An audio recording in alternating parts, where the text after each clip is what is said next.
मैं चाहता हूँ कि ऐसी कंस्ट्रक्टिव बात की जाए कि जिससे अमल बेहतरी की तरफ आगे चल पड़े। कोई तरीकाकार आप सुझाएंगे?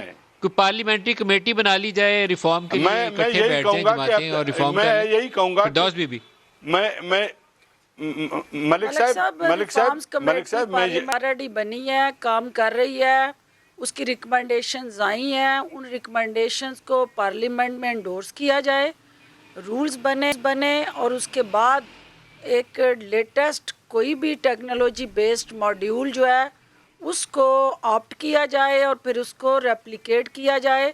और ये हमारे जो लोकल गवर्नमेंट इलेक्शंस आ रहे हैं इसमें उस सिस्टम को मुतारफ़ करवा लिया जाए और एक साफ शफाफ इलेक्शन जो कि सबका जिसके ऊपर कंसेंसस हो। आपके ख्याल में फौज को पोलिंग स्टेशन पर लगाए बगैर अच्छे से इंतखाबात हो सकते हैं? लिए आपको इत्तेफाक है इससे? पुरज़म है।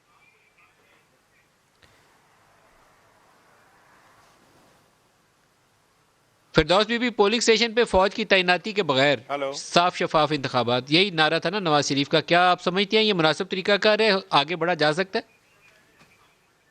देखिए, जो चोर नहीं है उसको क्या ज़रूरत है कि वहाँ फौज हो या ना हो। फौज ने चोरी लगानी चाहिए या नहीं लगानी चाहिए? फौज किसी जगह फौज लगानी इसलिए चाहिए कि अभी 2 से 3 इलेक्शन आपके ऐसे होने हैं जहाँ इलेक्शन वाले दिन मैं आपको छोटी सी मिसाल दे दूं कि जिस दिन मैं इलेक्शन हारी मुझे बाबर गौरी की कॉल थी कि डॉक्टर इलेक्शन सियासत जोर दी नहीं तो किसी और दी। ये कॉन्सेप्ट है कि जिसने बदमाशी कर ली, गुंडागर्दी कर ली, पोलिंग स्टेशन पे कब्जा कर लिया, उसने इलेक्शन जीत लिया। फौज सिर्फ आपको, तो आपके ख्याल में फौज लगाना नागुज़ीर है? एनवायरनमेंट देने के लिए, आपके ख्याल में नागुज़ीर है? ग्राउंड देने के लिए खड़ी होती है। वो किसी को सपोर्ट या अपोज नहीं कर रही होती, वो ज्यादती को रोकने के लिए आपके ख्याल में तो फिर नागुज़ीर हो गया ना जी, फौज की तैनाती नागुज़ीर हो गई। फौज के बगैर गुंडागर्दी नहीं रुक सकती, लेवल प्लेइंग ग्राउंड नहीं हो सकती।